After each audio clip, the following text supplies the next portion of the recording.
Okay, so I'd now like to put these two larger phrases together. Okay, and let's just review what I said at the very beginning of this episode, or somewhere in the beginning, to think of a phrase as a musical thought. Now, we have to be careful. Don't go too literal. It's a metaphor. What does it mean, a metaphor? It means it symbolizes something. It's pointing to something deeper, the essence, because at some point in the future, we may use the word thought. You can't be too addicted. It's more important that you're hearing what I'm trying to express. Okay?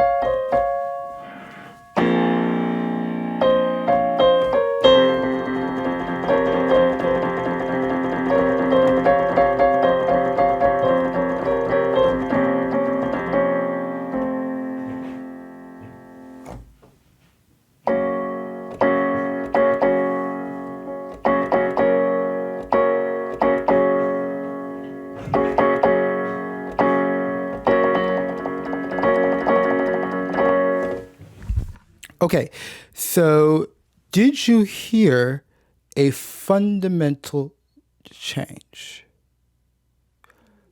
Probably yes, because I played new music. I've played it in other episodes, but within this episode, I played new music. And what I was hoping that you would see or perceive is that this new music feels fundamentally different from what came before it. So what came before, we've already talked about, there's like two small phrases that we would string together as one phrase or thought. And then we have the second kind of grouping or pairing of phrases. Let me play the second larger phrase.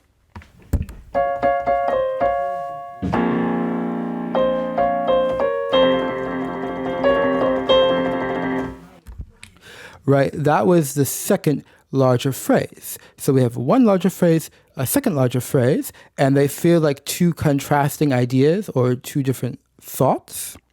However, let me play it all the way from the beginning continuously, and then I'm going to ask you the question, okay?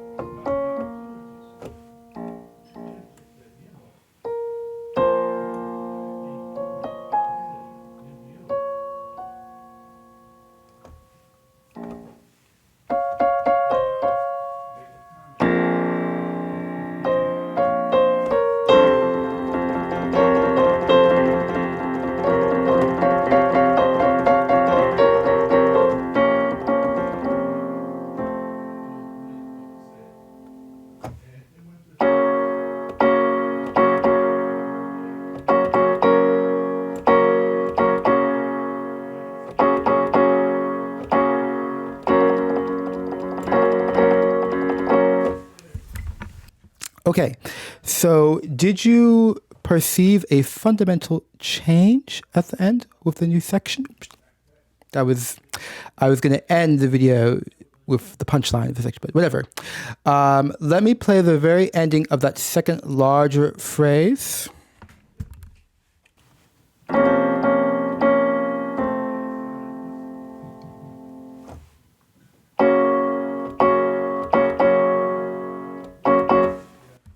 Do you hear, like, this sounds like a new idea, okay, a new thought?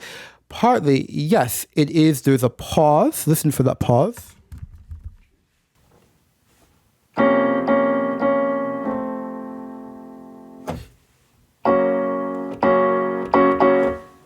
True, there is a pause, but that's kind of superficial.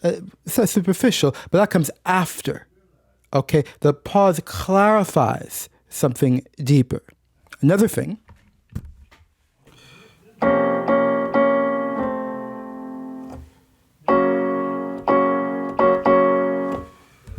notice that the rhythm is more angular, dun, dun, dun, dun. It's a brass chorale here. But again, there's something even more fundamental that describes that fundamental change. I'm going to play just a harmony, so nothing fancy, okay?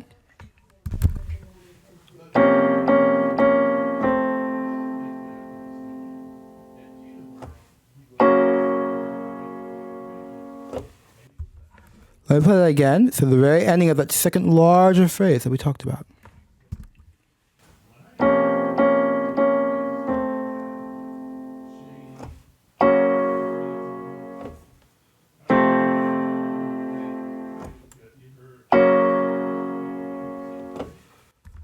Do you hear that shift? Do you hear the change?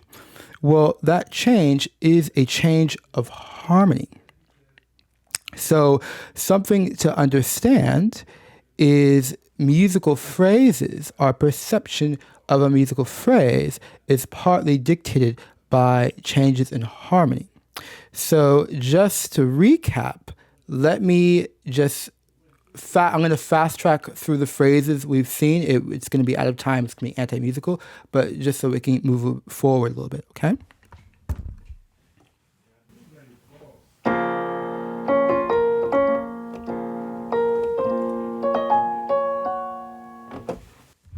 Phrase 1, and the harmony is this. Okay. Phrase 2 starts here.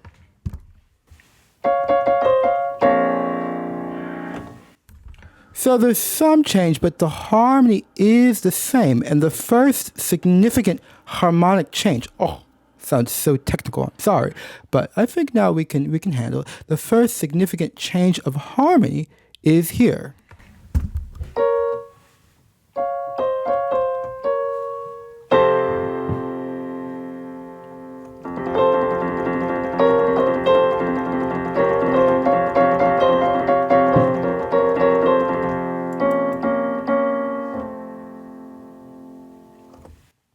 So basically what we could say, and then here is where, if you haven't watched The Fundamental Relationship, then you may start to get a little bit lost. So if you just get lost, I would suggest just riding out to the end of the video so you at least get the flow and then check out that video. But basically, these two large phrases that we've been talking about now for the last 20 minutes could be summarized as tonic, dominant.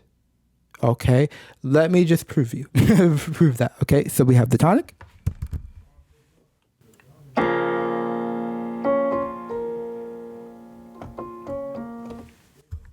Right?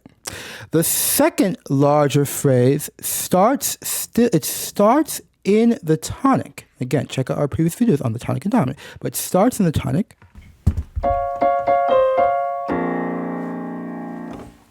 Don't be fooled that it goes to a lower register. It's still the same harmony. And then it moves to the dominant, or it jumps to the dominant.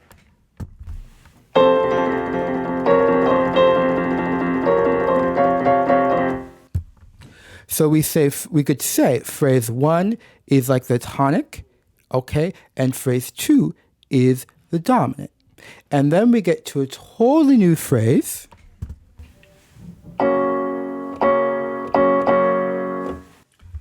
That is neither tonic nor dominant. Listen to the essential harmony. So the first phrase. The second phrase ends here.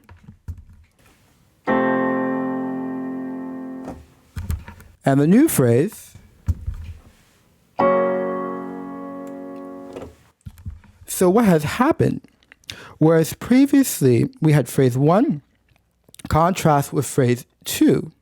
In fact, now we could say that phrase 1 and phrase 2 form one larger phrase. And at this point, I would change the vocabulary to say it forms a section, because we've already traversed maybe 40 seconds of music, and what comes next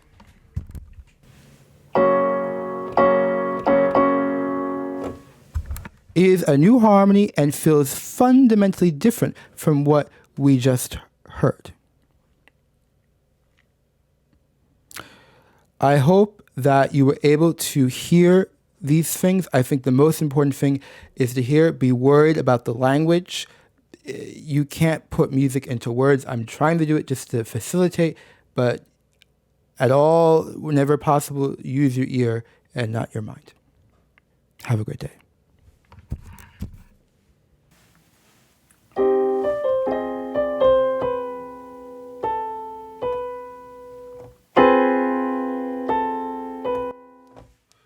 Do you hear how dissonant and almost offensive that sound is if I strike it on its own?